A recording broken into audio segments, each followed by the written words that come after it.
Good afternoon, everyone. Andy Jacob here with the .com magazine Entrepreneur Spotlight Series.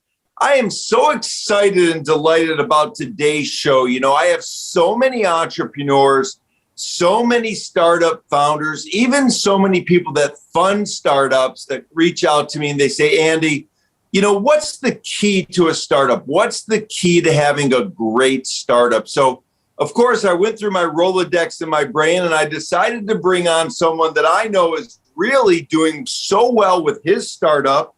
His name is Jonathan Shroyer, and he is the CEO of Oqədium Labs. And when I thought about it, I said to myself, you know, let's bring Jonathan on the show and let's entitle the show The Key to the Startup, because it's so interesting what Jonathan's been able to do. He has such a great background and experience in customer experience and really delivering a great customer service to world-class brands throughout the world. He's really unlocked the key on how to build a great startup. So, Jonathan, thank you so much for coming through the Rolodex in my brain of the person I wanted to speak to for this show, and thanks for coming on the show. Oh, thanks, Andy. It's always a joy to chat with you and to listen to .com and some of the other interviews you have. So thanks for the opportunity today. It's great to bring you back on the show. So we're entitling this show The Key to the Startup. You're the person who I call the king of the startup. So let's start and let's pull the lens back a little bit, Jonathan, and just tell everybody about Oqədium to start with, and then we'll get into the key to the startup. Oh, sounds good. Sounds good. I don't know if I'm the king, but I'll share some thoughts today. So Oqədium Labs is a startup. We've been in business for about 2 years.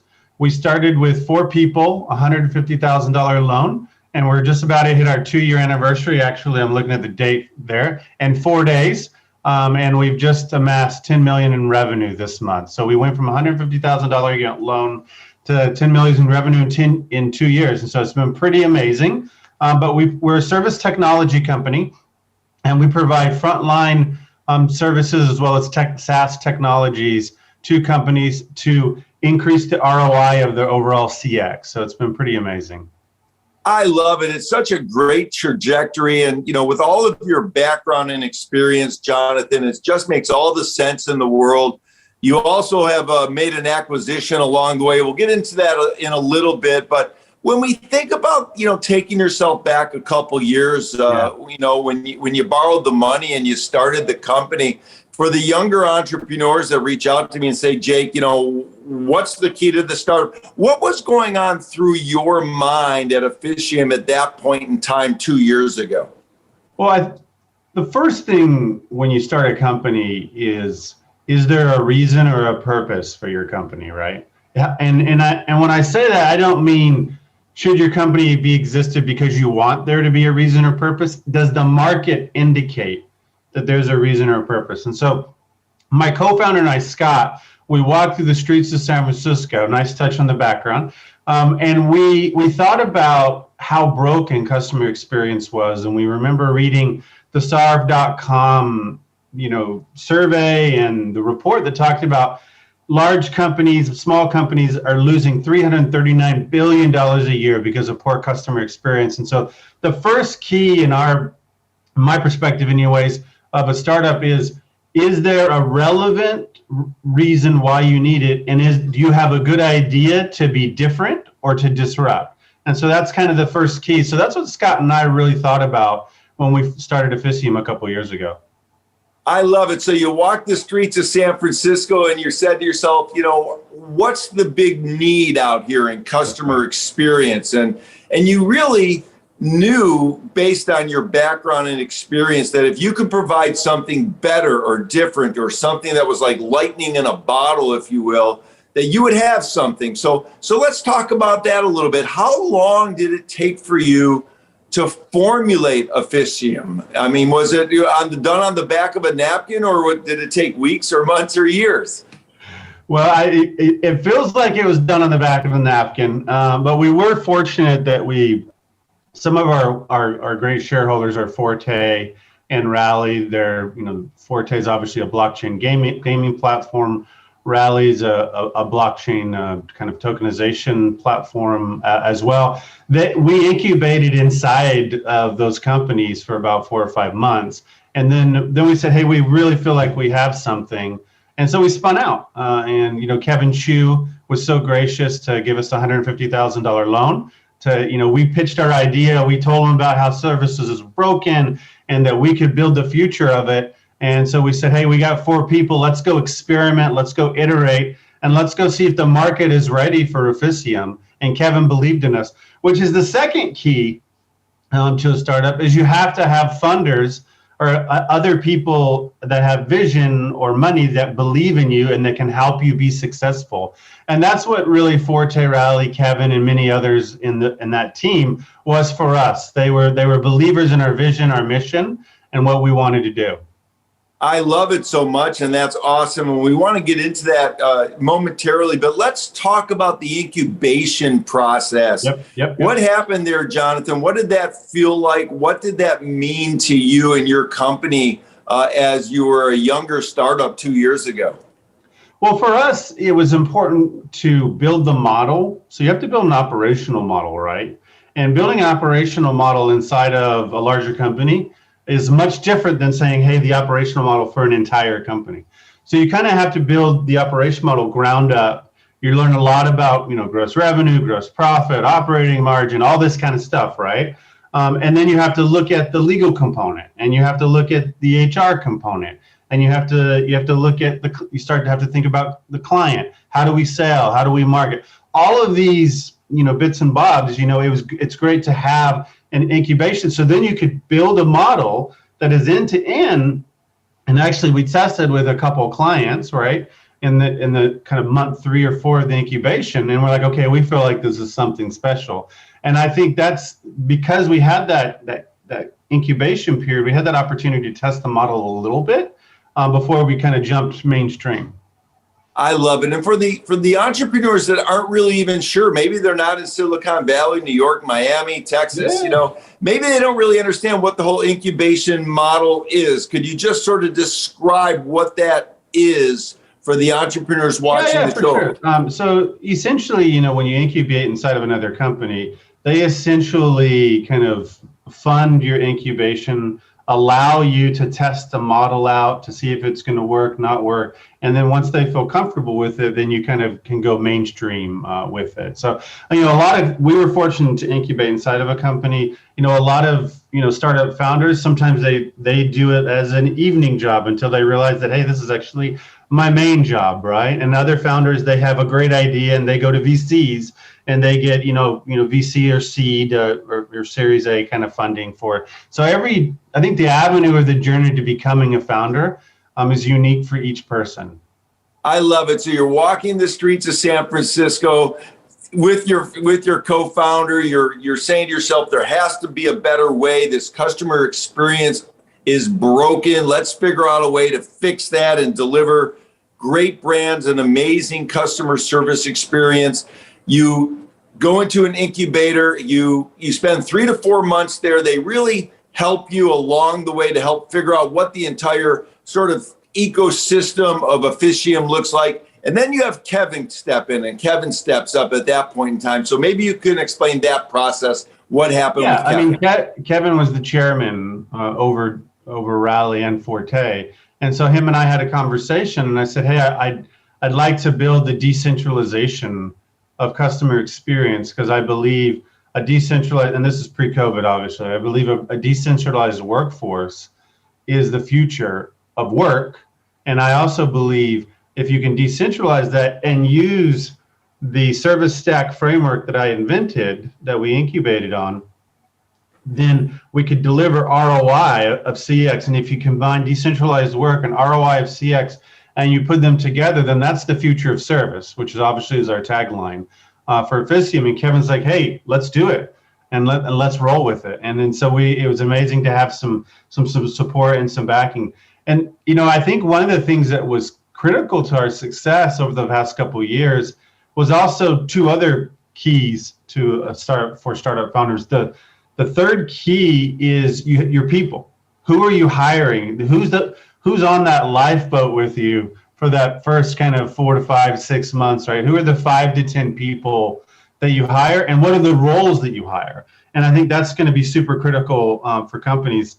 And then I think the fourth key, and then we can dive into these as you like, Andy. The fourth key is clients. You have to get somebody to buy your product. They have to feel like that your product is valuable enough for them to want to purchase it. And then the renewal and keeping those clients happy and growing your business. Those are all those would be my 4 keys to the startups if a founder was to come up and ask me. Well, I love it so much. And for the people watching this show, rewind what Jonathan just said. Try and say that 3 times in a row, because it's real interesting, those 4 key steps. Now, what was first? Was it the hiring the great team or your first paying customer? Which one came first? So it was the team. So you have to build a strong foundation on people and culture, and assuming that you already have your idea, relevance, market fit research done. The team is critical, and then the team goes and acquires the clients. I mean, in the early days, it was me and Scott talking. We were sales and marketing. Obviously, now we have a wonderful CCO, John Pompey, and his team that does that. We've got Nate, who's our CXO, Chief Experience Officer, that you'll see out and about and around on thought leadership tours and LinkedIn and Twitter and so forth. But it's all about building the team, and then you have the operations team with Sean Murphy and Kristen and the so forth and so on. I mean, I could go through all the names. I'm not going to go through my entire company, but you have a diverse group of people that believe in that same vision, that are inspired to do the same thing, and then you can go after the clients. I love it. I love it so much. It makes all the sense in the world. Now, Jonathan, what did it feel like? I don't like to get touchy-feely too much, but this is interesting for entrepreneurs watching the show and listening to the show on the podcast as well, simul broadcast on the podcast networks. So what did it feel like the first time somebody said, I like what you're doing and I want to pay you? What did that feel like? Well, I mean, it's validating, right? You're like, okay, so I've got one customer. I mean, if you're a data guy, which I'm a little bit of a data guy, one customer, a trend does not make. Somebody told me earlier in my career. And so it's validating. And then you get that second one, and then you get that third one, and the fourth one, and the fifth one. And you're like, okay, I've really got something special here. So then it's about building brand credibility. That you don't have brand credibility when you start up. So, I mean, that's not necessarily a key to being a founder in the beginning, but as you grow, you're gonna notice like, hey, I'm like a small fish in a very big pond. So how do I build credibility over time? And the more that you sell, the more that you build value, the more credibility you bring to the market. I love it. It makes all the sense in the world. And obviously you've been able to develop and put together this world-class team at Oqədium. You speak about them all the time. Yeah. Really, they're the center of the universe, because without a great team, you can't provide the type of service that you've become known for already in the last 2 years at Oqədium. So let's talk about that, because, the corporate culture really starts at the top, Jonathan, and it starts at the top and it works its way through the entire organization. So for the younger entrepreneurs watching this show, and even perhaps for your own employees and the people that work alongside you and with you, what can you say to them about how important it is to really provide a world-class customer service to your clients?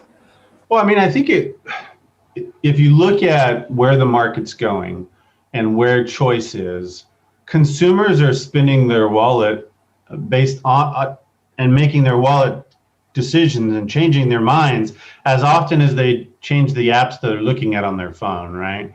And so when you think about a world-class team, recently you noticed that we brought on Angela, our COO, because as we were scaling and growing, we knew that we needed to solidify our operations and our foundation and be able to continue to scale to that 10x number, right? So along the way, a startup founder, oftentimes what will happen is there'll be a product founder, or there'll be a marketing founder, and they'll focus on that. And then they're like, okay, when I have 2 million or 4 million or 6 million, then I'll think about service. For now, I'll just put it into a Gmail box, right? Well, the reality is the minute that you have a paying customer, you need to have the type of service that you would want to get as a startup founder if you were buying it.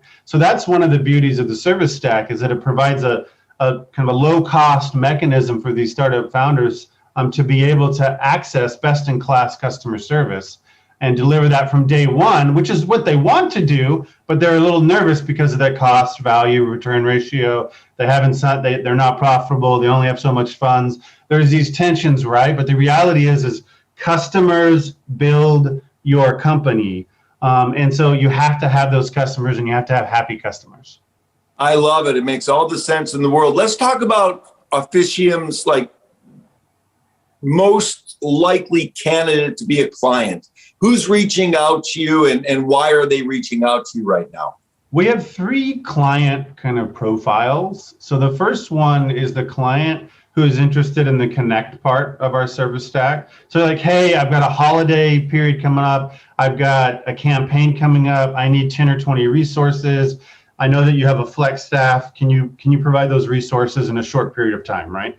And we provide those resources. And so that's the number one kind of profile there. The number 2 profile is a candidate that might be a mid-sized company or a larger company, or like, hey, we've been around for a while. We know that we want to become best in class, but we don't know how to get there. Can you help us transform? And that's why the name of our second part of the service stack is transform. And that's kind of that second client. How do I get to best in class? How do I get to deliver the ROI on CX, protect revenue, deliver revenue through the customer experience? And then the third type of client are clients that, they're looking for SaaS solutions that can help them optimize their business, like our acquisition of Spreadsheet Scheduler, which we rebranded Work Forward with a bunch of our consultative services to it, right? So it's a smaller spend, but they're looking for a best-in-class tool or a segment of the tools that we have inside of our pillars to help them be successful. So those are the 3, types of clients that we often engage with. And people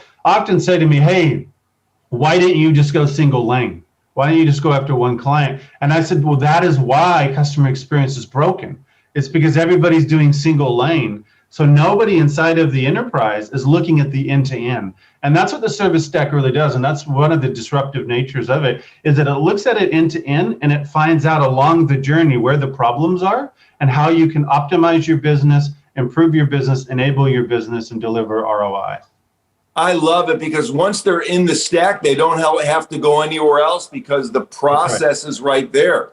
That's and right. they move from step to step with you, and all along the way, they can stay within the stack and within Onaprawcium's offering. So it makes all the sense in the world. And that really is a great kind of idea that you had walking through San Francisco just a couple years ago now. Now, let's talk about the relationship that a startup founder has, let's say, with the person that gives them the first investment. So what does that look like? Is it day to day, week to week? Is it just a check-in once in a while with Kevin? How does all that work? Well, I mean, I think the first thing that I would say is there has to be trust between the 2 individuals, or maybe it's 3 or 4 individuals, or whatever the group is.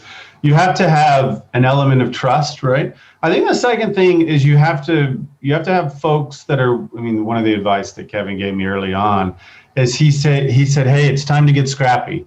It's time to, put your elbow, as my mom would say, I guess, put your elbow, grease to the wheel or whatever it is, and get going.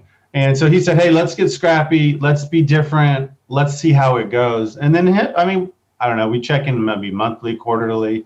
We check in as needed as the business goes. Oftentimes it's usually, hey, I've got this challenge. I've got this issue I'm working through. I'm thinking about these different options. And so folks like Kevin, as well as, Kevin was a great initial mentor for us, but that's one of the reasons why we started our advisory board on month 3 or 4. As you'll see on our website, we've got about 8 or 9 other people that we use that maybe they didn't provide funding, maybe they did, doesn't matter. They provide us advice and mentorship, and they help us grow as a business. And that's one of the things that I learned. If there was a 5th key to starting a startup, is not have trust with that founder, and then have mentors around you that don't think like you and don't have experience that you have, so they can help you see things that you won't see. So you have kind of a 360 view. I love that so much. It makes all the sense in the world. We talk about mentorship all the time, and for startups to build a good board, a good group of people that you can surround yourself with. And I think you hit on the key there, And that's very important. Rewind it again, because what Jonathan just said is very important. Don't just surround yourself with people that are going to tell you what you want to hear. Yeah. Surround yourself with people that give you a different peer view, a different sort of way to analyze things, and maybe and hopefully don't always agree with you, because if everyone's agreeing with you all the time, you probably need to surround yourself with some other people that don't agree with you so you can get that 360 view. Is that what you're saying, Jonathan? Yeah, I mean, I think it dovetails well with the term diversity of thought, which is, when I was at Microsoft and other great companies where they just, did a really good job of trying to enable and empower diversity of thought. We try to do the same thing inside of our culture. You'll look throughout our website and our company, and you'll see there's a diverse group of people. And I try to surround myself. So if you met Scott, the reason you haven't met Scott is he's not a front and center person. He doesn't like to be on video. I did convince him to get on a magazine one day with me, but he's a wonderful guy because he's the opposite of me. So if I'm there, like, let's go do it, let's go grab it, let's do it, he's the, okay, well, let's be pragmatic, let's be thoughtful, let's be sustainable, and so he's a really kind of a yin and a yang. So we work really well together. I mean, other people in the past have said that he's the Jonathan Whisperer, but him and I work so well together. So that's, again, that trust between founders, whether you start with 2 founders or 3 founders, usually you don't go above 3, but it doesn't matter how many you have. You just have to have that trust. And so it just goes back to the importance of trust, and that you find people that you can trust that will not be afraid to say no, but they just don't say no. They say, well, what about this? So it's not just no in the negative sense. It's say, hey, have you thought about this? Have you considered this? Is this a decision that you need to make right now? Like, what's the urgency? Or is this something that we should think about and noodle on, for the next 2 to 3 months and then make a decision? Only the person who's running the company, who's the founder, can ultimately make those calls. But you have to be thinking about that, because sometimes I'm more of a quick, decisive person. Scott's more pragmatic. And if you meet in the middle, you usually can build a sustainable company. I love it. It makes all the sense in the world. So there you are getting scrappy, and there Scott is being deliberate, and you meet somewhere in the middle that makes everybody happy. And it's a great way to go, the yin and yang of being founders for a startup company. Now, one of the things you've also successfully been able to do with your Work Forward program is you've grown through acquisition. So that's something that you've done in the first 2 years, which is very interesting. So Jonathan, let's talk about that a little bit, because I think that's a nice way to build a company to move forward in a very, very strong way. Yeah, I mean, there's a term in the market, which Andy, build it or buy it, right? And so, sometimes as you kind of grow your company, well, it should be all the time, really. If you're not learning as you grow, then you're failing. We have a term in our company from Nelson Mandela. He's like, I never lose, I win or learn. That's kind of our mentality. And what we learned is that there was something on the market that could amplify our business exponentially much faster than if we built it ourselves. And so we're like, hey, let's go and buy that company. And that's why we bought Spreadsheet Scheduler. We felt like it could amplify our company, and then we could also amplify its capabilities to the market to become much more well-known, much more profitable, and so forth. And so it was a perfect match into our service stack strategy. We didn't have yet that kind of capability for 10x scale that we wanted in the workforce management area. And so we went off and we bought Spreadsheet Scheduler, which, as you noted, is now Work Forward. I love it. It's a great, great system, and you've made it even better. So congratulations on that. When we talk about unlocking the startup key as a founder, Jonathan, one thing that comes to mind, and it's a question I've been wanting to ask you leading up to the show, is what % of your time do you feel is spent looking at the company, let's say today, versus what % of your time is forward thinking and thinking about the company where you need to be, like you mentioned, 3 months, 6 months, 12 months down the road? Well, when I started the company, I would say 100% was on the today. Trying to, you got a couple clients, you got to keep them happy. As the company grows, it's a natural transition for a founder, and you should transition to looking for, okay, what does the competitive landscape look like for the next 2 to 5 years? How do I ensure that my company remains relevant? How do I ensure that, I'm building the reputation, the brand, the credibility? How do I ensure that, the renewal rates happen, those types of things? So it's almost one of the things. We have a lab, we're Oqədium Labs. So we have a lab inside the company. And inside of that lab is where we incubate these new ideas. So John Pompey and I, and often Nate and others in the company, will sit down on a consistent occasion and we'll dream up what is the next iteration of the future of service. Because we're 2 years old and we're now irrelevant, if that makes sense.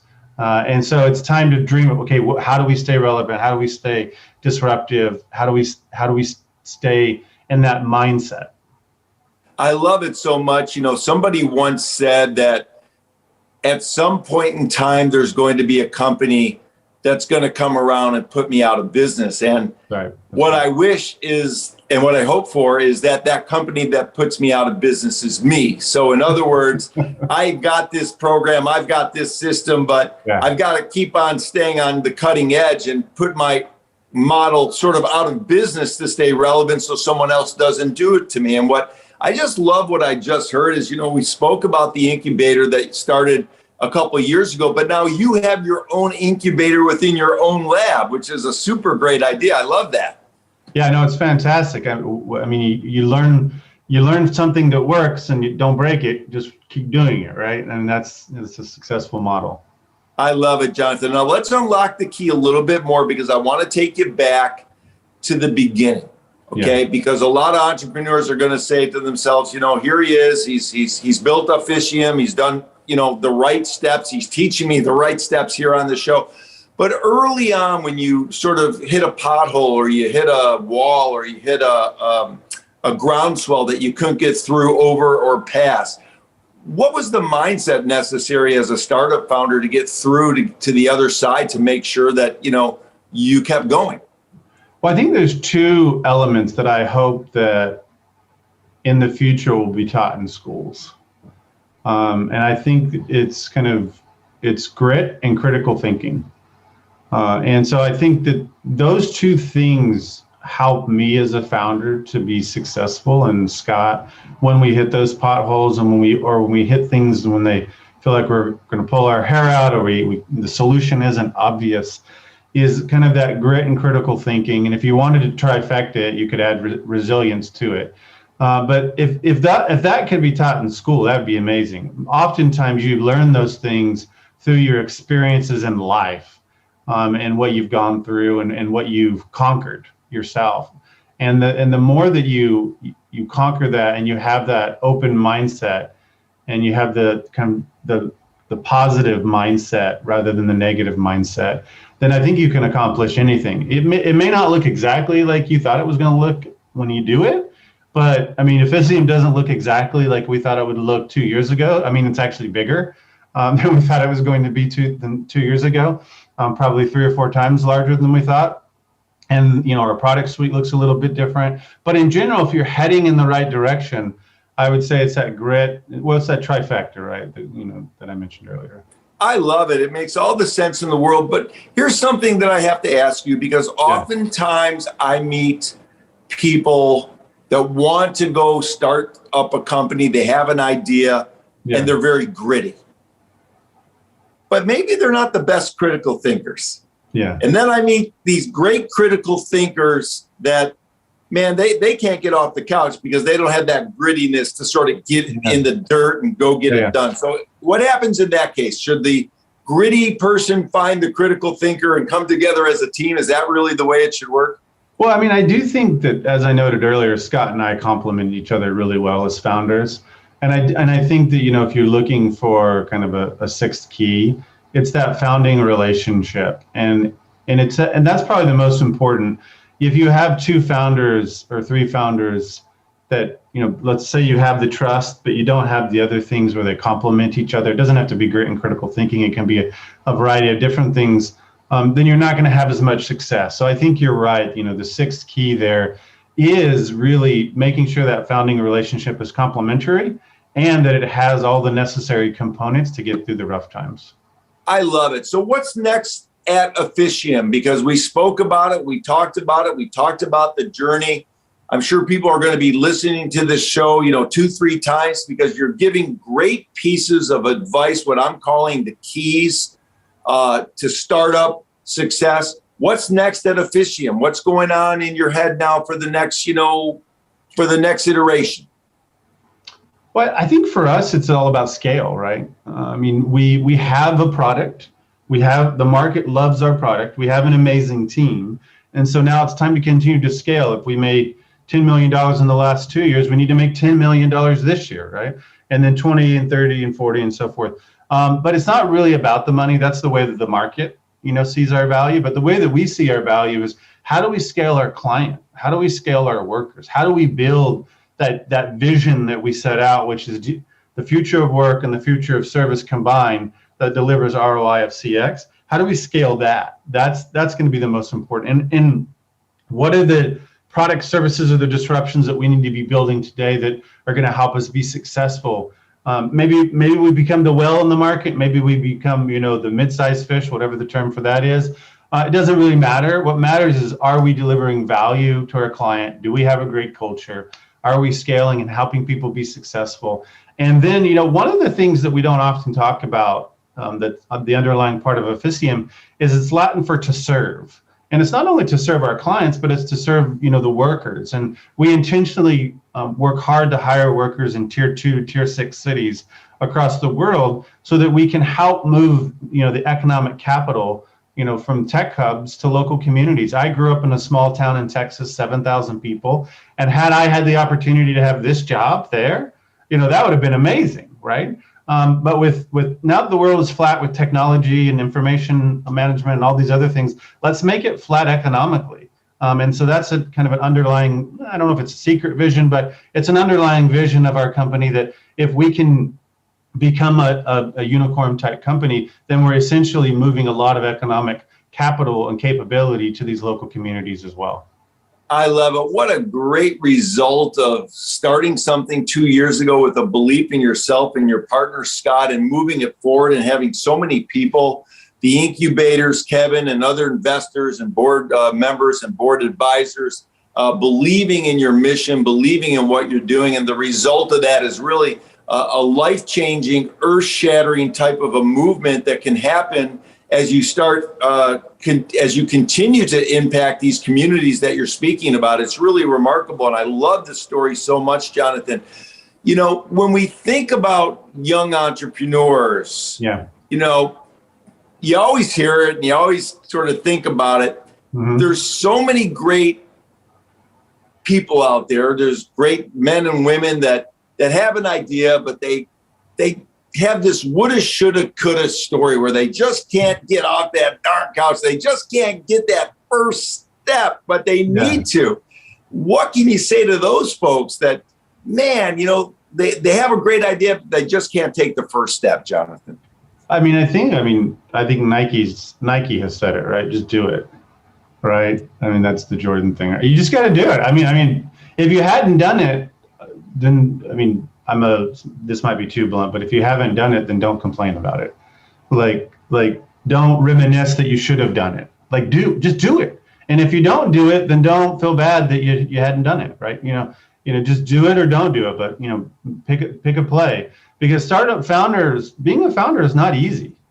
That's one of the things that I've learned, I was an executive for a number of years in large companies, and I thought those jobs were complex, and then I founded a company.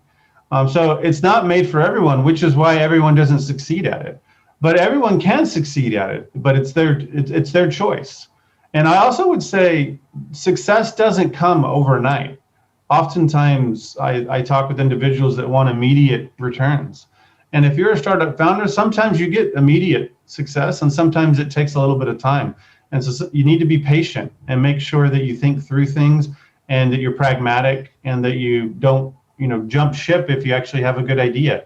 So those are some other things to think about. Those aren't keys, but those are definitely behavioral things that I learned along the way. I love it. It makes all the sense in the world. I'm going to ask you a really tough question right now, Jonathan, because I want to take you back to when you were a child, or let's say a teenager. And what does Jonathan Shroyer today wish he could have told Jonathan Shroyer as a teenager, maybe about business or entrepreneurship or about success or about, failure or about, pushing hard when times get tough? What would you have told your younger self, from many years ago? I mean, I think oftentimes teenagers think everything is final. And that's the one piece of advice that I've given my younger self. It's like, hey, whatever happens, it's not final. Your life is 80 years. Nelson Mandela, like I said earlier, win or learn, right? The lessons that I have learned in my life over the last, 40 some odd years of my life, nothing's final. Even if I make a mistake or if I learn something new or whatever today, by the time I'm 60 or 70, my life's going to be completely different. So just don't feel like it's the end of the world. Nothing is final. Everything is iterative. We're all learning. We're all growing. So don't be so hard on yourself. I love it so much. That's great. That's great. And that's advice that everyone can listen to. A lot of people say, you want to have failures. I mean, of course, you want to mitigate as many as you can, but if you don't have failures, you're not pushing hard enough. And so many young people, they think that if they're a failure or they have a failure, that they're a failure, and they're not. It's just a failure along the process, and that just means you were pushing hard, and you're going to have these little mini MBA events along the way where you can learn something, get stronger, get more powerful, and move forward in your life, right? Yeah, so it's all about the growth mindset. I love it, Jonathan. It makes all the sense in the world. I want to touch on one last thing because I know how important it is to you to listen to your clients. I know how important it is to listen to your customers. So when we're thinking about your success and the continued success at Oqədium, how important is it for you to listen to your customers? How important is it that when your customers say, hey, Jonathan, I love what we've got going here, but maybe if we added this or had this or could do this, that would make it even a more important sort of offering for me. Do you listen to your customers? Do you accept feedback? How do you take that feedback? And does that happen often? Yeah, I mean, I think as a startup founder, sometimes you might get married to your own ideas. And sometimes those ideas are relevant, and sometimes they're not, and your ego gets in the way. I think, from day one, when we started signing customers, we started building packages and approaches that would work for them, and we customized it. And we found in the early days, by customizing it to what the customers needed, then we figured out more clearly what our product and service offerings should be. And so we can't customize forever, but you also shouldn't try to sell something to a customer that doesn't need it or want it just for the sake of revenue, because that's just short term. It's basically jumping over dimes to get to pennies, right? So you need to make sure that whatever you're bringing to your customers, it's relevant and useful for them, and that they feel good about it. You don't want them to have a bitter taste after they've purchased from you. So it's really important that everything that you provide to your customer or client, that they feel that there's value in it. We often say that we build our credibility and our relationships with our customers every day.